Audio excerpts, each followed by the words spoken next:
This is me on Mount Massive at 14,428 feet. My daughter made me floss on top, but what's important is that just 15 hours earlier, I was almost 14,000 feet less in elevation. So what happens to your body when you climb a mountain? And why do some people get mountain sickness? In this episode of Dr. Backpacker, we traveled to Colorado to learn about altitude sickness. We're at the Mount Massive trailhead. Here with hiker friend Tom, longtime hiker friend, engineer, and collaborator. We're going to do the Mount Massive hike. And so, here we go. In regards to altitude illness, high altitude is defined as elevation from 5,000 to 11,500 feet above sea level, with altitude illness most commonly encountered above the level of 8,500 feet. Very high altitude is from 11,500 to 18,000 feet and includes Mount Massive as well as the neighboring peak of Mount Elbert and Mount Whitney, the highest point in the continental United States and California. Extreme altitude is above the level of 18,000 and includes Denali and Everest. At high elevation, some people may experience acute mountain sickness, which is in continuum with high altitude pulmonary edema and high altitude cerebral edema. Some people at high elevation can also experience HAPE, or high altitude flatulence expulsion. We'll talk about that more in the end. Factors for acute mountain sickness include prior episode of altitude sickness, high degree of activity at altitude, or rapid increase in elevation. Interestingly, being physically fit does not decrease the risk of acute mountain sickness. So we're at a little over 12,000 feet, about almost 5 miles into the trail here. And take a little break, get something to eat on the way up. We've got another 2,500 feet to go. Beautiful day.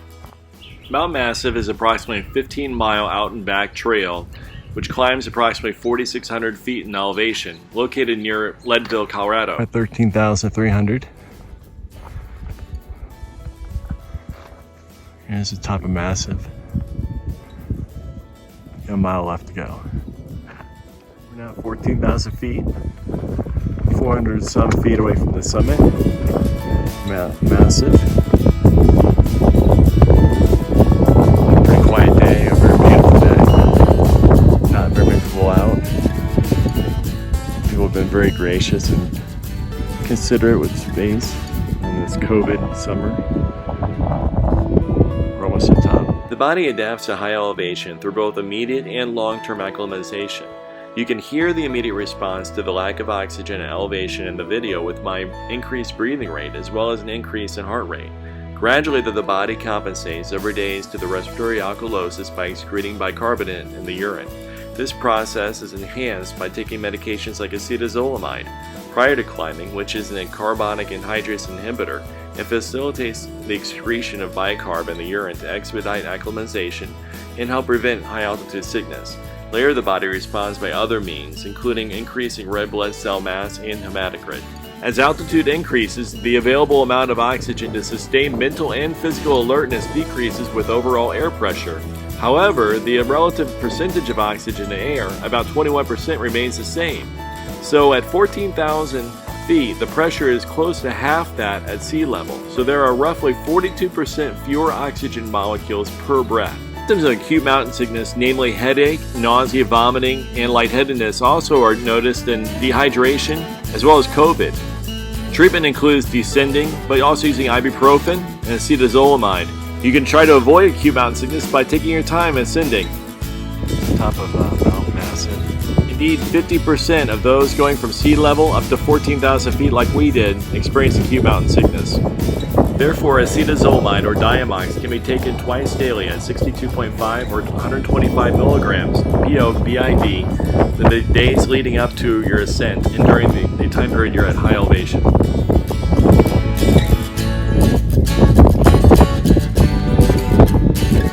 More severe pulmonary edema is from vasoconstriction of the pulmonary circulation leading to edema. This is associated with a dry cough. Treatment includes stopping and descending as well as using oxygen, possibly a Gammo bag, and IV steroids.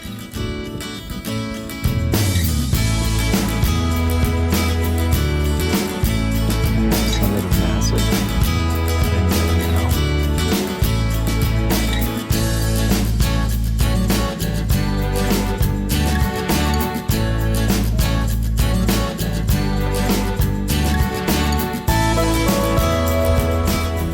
Vasodilation can finally lead to increased blood volume and cerebral edema, characterized by a headache that won't go away, but also confusion as well. And finally, coma and possibly death. Treatment is to stop and descend and use IV steroids and oxygen.